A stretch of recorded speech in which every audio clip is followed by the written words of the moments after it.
આપણે પહેલી રોટલી ગાય માટે અને છેલ્લી રોટલી કૂતરા માટે કાઢવાની પરંપરા. પહેલી રોટલી ગાય માટે કાઢવાની, ગૌગ્રાસ.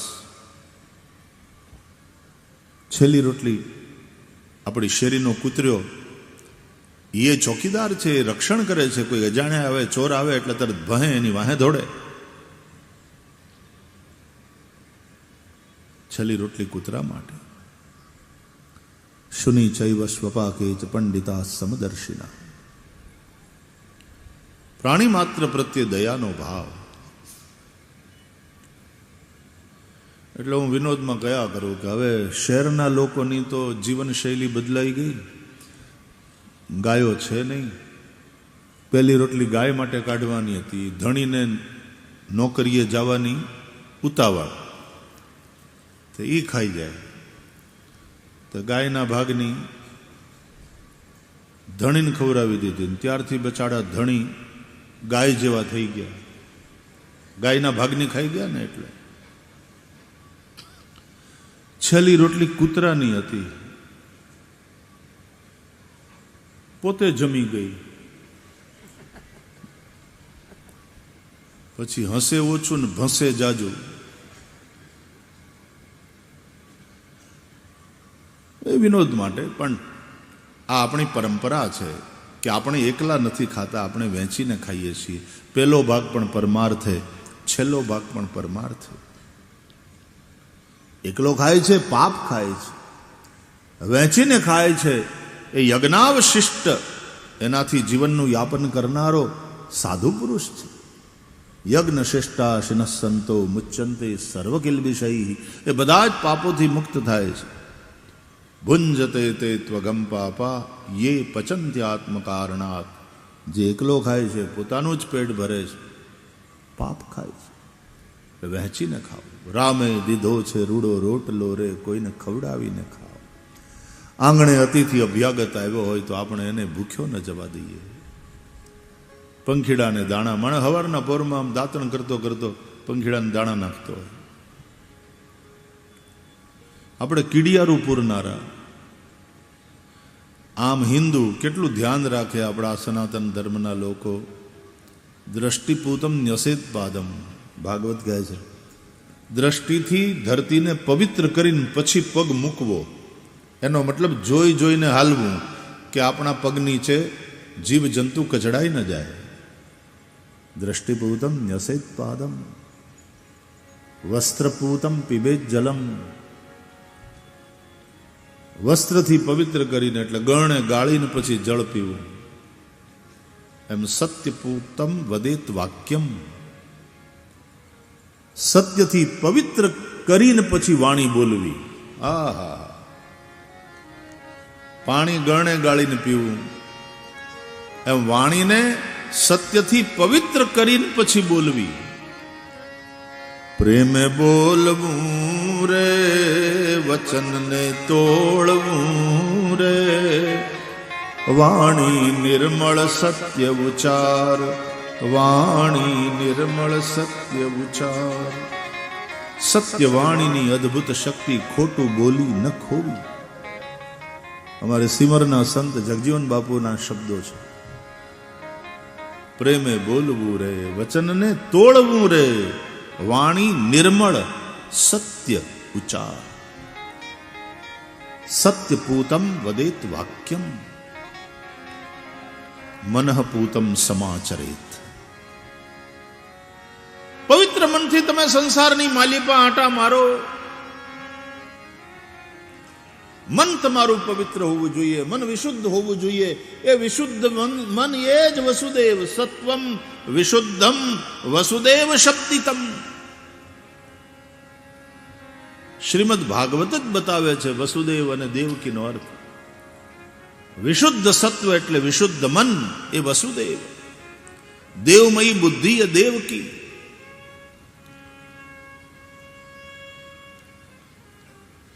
દયા, પ્રાણી માત્ર પ્રત્યે દયા.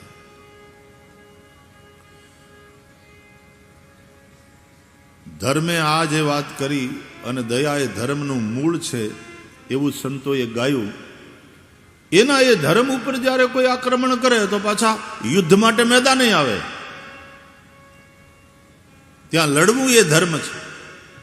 અર્જુને જે યુદ્ધ કર્યું એ ધર્મ યુદ્ધ હતું. કેમ કે હસ્તિનાપુરની ગાદી માટે નહોતો લડ્યો. વાત શરૂઆત ત્યાંથી થઈ, શરૂઆત તો ત્યાંથી થઈ. પણ પછી અર્જુને જ્યારે લડાઈની બરાબર શરૂઆત, તૈયારી, હામ હામે બે સેના આવીને ખડકાઈ ગયેલી, બે બાજુથી શંખનાદ પણ થઈ ચૂક્યા હતા. લડવા માટે તૈયાર અર્જુન કૃષ્ણ પરમાત્માને કહે છે, સેનયોર ભયોર મધ્યે રથમ સ્થાપયમેચ્યુત યાવદેતાન નિરીક્ષેહમ યુદ્ધ કામાન અવસ્થિતાન. હે કૃષ્ણ, મારા રથને બે સેનાની વચ્ચે લઈ જાઓ. મારે જોવું છે કૈર્મયા સહ યોદ્ધવ્યમ અસ્મિન રણ સમુદ્યમે. આ યુદ્ધમાં મારે કોની સામે લડવાનું છે? અને ભગવાન એના રથને દોડાવતા બે સેનાની વચ્ચે લાવીને ઊભો કરે છે. અને અર્જુન આમ જોવે છે કૌરવ સેનામાં પણ આચાર્યાન માતુલાન ભ્રાતૃન પુત્રાન પૌત્રાન સખીંસ તથા. જેની પાસે ભણ્યા હતા એવા ગુરુજનો, આચાર્યો, દ્રોણાચાર્ય, ગોરબાપા કૃપાચાર્ય, પેલા શિક્ષા ગુરુ દ્રોણાચાર્ય,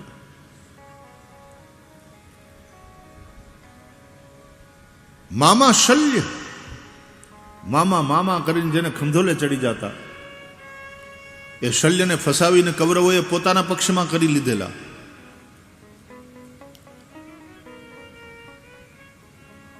ભાઈઓ જેની હારે રમીને મોટા થયા હતા, પિતામહ ભીષ્મ જેનો ખોળો ખૂંદીને મોટા થયા છે,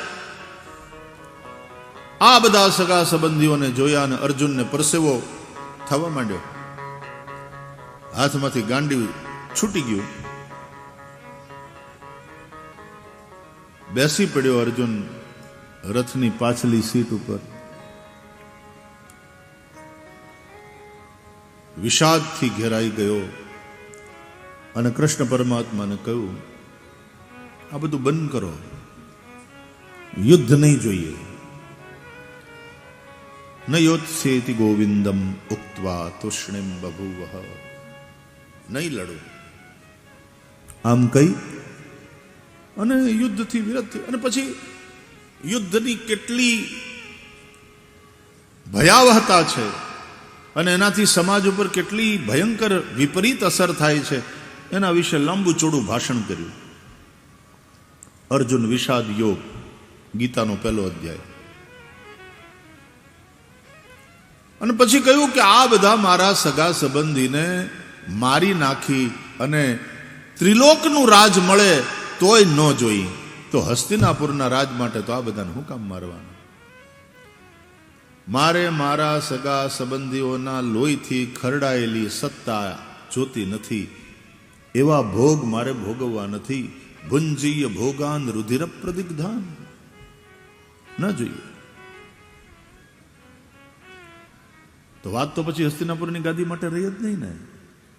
એ તો છોડી દેવા તૈયાર.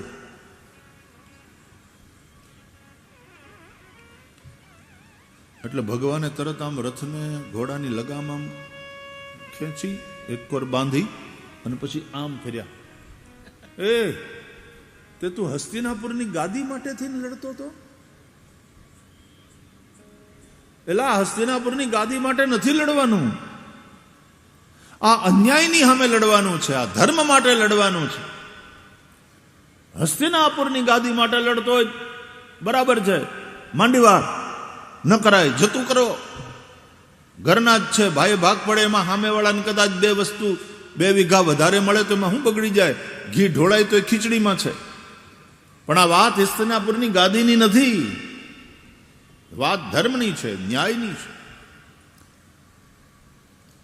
જો તું અન્યાયનો પ્રતિકાર નહીં કરે ક્ષત્રિય થઈને, તો અન્યાય કરનારાઓને પ્રશ્રય મળશે, એ લોકો મજબૂત થશે. માટે તારે લડવા. આખી ગીતા ભગવાને એ રીતે સંભળાવી કે અર્જુનને અન્યાયના પ્રતિકાર માટે તૈયાર કર્યો. આ તું નથી બોલતો, તારો મોહ બોલે છે. અર્જુન, અને એવી રીતે ગીતા સંભળાવી કે નષ્ટો મોહ સ્મૃતિર્લબ્ધા ત્વત પ્રસાદાન મયાચ્યુત સ્થિતોસ્મિ ગત સંદેહ કરિષ્યે વચનં તવ. મોહને કારણે આપણે કર્તવ્યચ્યુત થઈ જતા હોઈએ છીએ. આપણે ફરજને એક બાજુ મૂકી દેતા હોઈએ, ફરજ નિભાવવામાંથી છટકી જતા હોઈએ છીએ મોહને લઈને. એ મોહ પૈસાનો હોય, એ મોહ પત્નીનો અને પુત્રોનો પરિવારનો હોય, એ મોહ સત્તાનો હોય, એ મોહ શરીરનો હોય. આ બધા મોહને કારણે માણસ ધર્મચ્યુત થાય. ધર્મનો એક અર્થ થાય ફરજ. તારે ધર્મ માટે લડવાનું છે અર્જુન. તો ધર્મ માટે, યુદ્ધ માટે તૈયાર થાય એ પણ ભગવાન કહે છે. પણ નહીં તો કીડી પણ મરે નહીં એનું ધ્યાન રાખવાનું. કીડિયારું પૂરીએ, પંખીને દાણા નાખીએ, ગાયને ચારો, દયા. શ્રીમદ ભાગવતમાં તો કોઈ પૂછે કે મુખ્ય સંદેશ શું? આખી કથા 12 સ્કંધની સાંભળી લો. મુખ્ય વાત શું? આચાર્યોને, મહાપુરુષોને વાંચ્યા પછી શ્રીમદ ભાગવતનો આટલા વર્ષથી સ્વાધ્યાય કરું છું, એમ સમજાણું છે કે 3 જ સંદેશ છે ભાગવતના. પહેલો, માણસે માણસની હારે કેમ રહેવાય એ શીખવાડ્યું.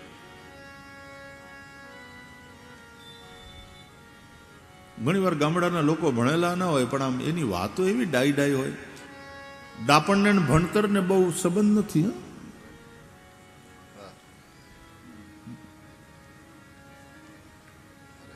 ભણ્યા ન હોય પણ એવા વિદ્વાન, એવા ડાયા માણસો હોય. ઘણીવાર બહુ ભણ્યા હોય પણ એક છોકરો બહુ ભણીને પછી ગામડે આવ્યો, પાછો શહેરમાં ભણતો હતો. શ્રાદ્ધના દિવસો ચાલે, તે દાદાનું હરાદ હતું.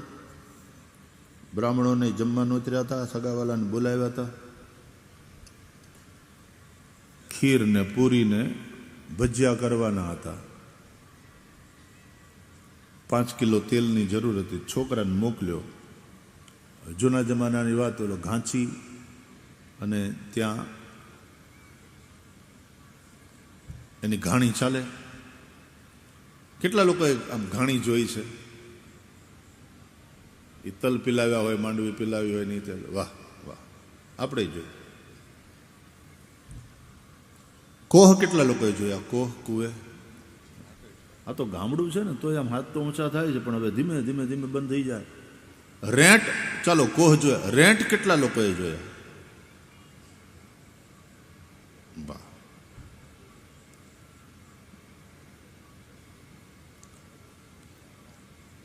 નહીં, અમે રેન્ટ જોયા, અમે કોહ પણ જોયા. કોહ તો હાંક્યાય ખરા. ઢૂંઢિયાની વાહે માંડવી પણ ખેંચીને પાથરાઈ કર્યા ખેતરમાં, એ જીવી લીધું. રાતના વાહુ ગયા હતા ખેતરને, ખેતરમાં હુવાનું એ કરી લીધું. પગપાળાને ઉઘાડે પગે તે કેટલી ગાવ સુધી હાલ્યા એ કરી લીધું. બળદગાડું હાંક્યું એ કરી લીધું. અને એરોપ્લેન પણ ખોટું ખોટું હાંક્યું એ કરી લીધું. ખોટું ખોટું એટલે પાયલોટ બાજુમાં હતા અને એની બાજુમાં બેસીને મને કે આમ કરો. આફ્રિકામાં અમે હતા ને પ્રાઇવેટ પ્લેનથી જતા હતા, તો પછી લેન્ડિંગ કરવાનું હતું ને, તો સામે એર સ્ટ્રીપ હતી. એટલે પાયલોટ કે મને કે આને આમ બરાબર સામે બરાબર પટ્ટીની સામે આવે આપણું પ્લેન, એ રીતે કરો. ઇંગ્લિશમાં બોલતો જતો હતો અને હું બાજુમાં બેઠો બેઠો નાટક કરતો. હકીકતમાં કંટ્રોલ તો એની પાસે હતો. નાટક કરતા કે આમ બરાબર વચ્ચે આવે એમ એ કરે પોતે, અને મને કે બરાબર વચ્ચે આવી રીતે કરે. એટલે હું વારવાર નાટક કરું તો આપણે રાજી થાય કે ઓહો થાય છે હો. એ આપણને એમ થાય કે બધું હું કરું છું, બધું થાય છે હો, પણ કરવા વાળો તો ઉપર વાળો હોય. માનવ જાણે કે મેં કર્યું અને કરતલ દૂજો કોઈ, આદર્યા બધા વચ રહે અને મારો હરી કરે સો ઓ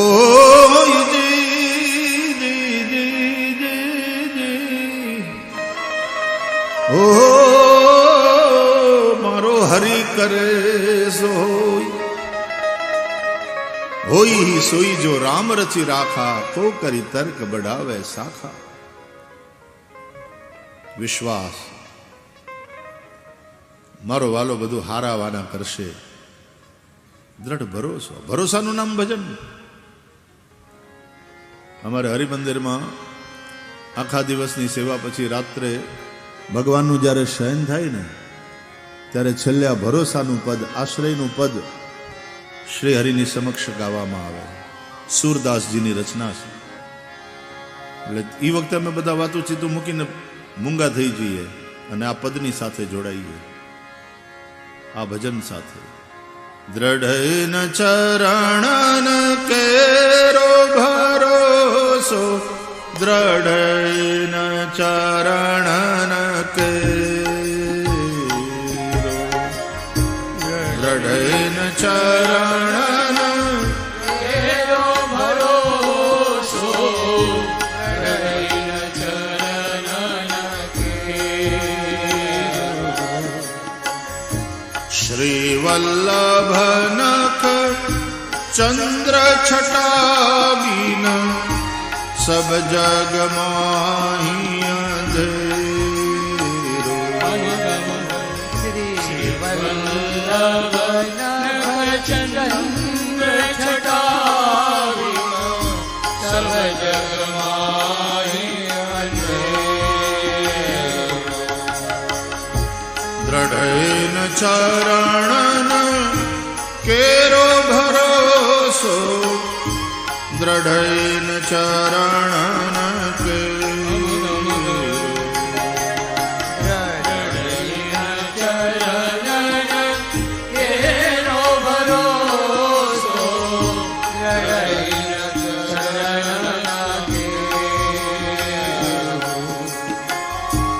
साधन और नहीं आकली में जासो होत निबेरो. साधन और नहीं आकली में जासो होत निबेरो. सूर कहा कहे दुबिध आंधरो, सूर कहा कहे दुबिध आंधरो. बिना मोल को चेरो भरोसो, દ્રઢ ચરણ કેરો, દ્રઢ ચરણ કેરો ભરોસો, દ્રઢ ચરણ કેરો. શ્રી વલ્લભ નખ ચંદ્ર છટા સબ જગ માહી અંધેરો. દ્રઢ ચરણ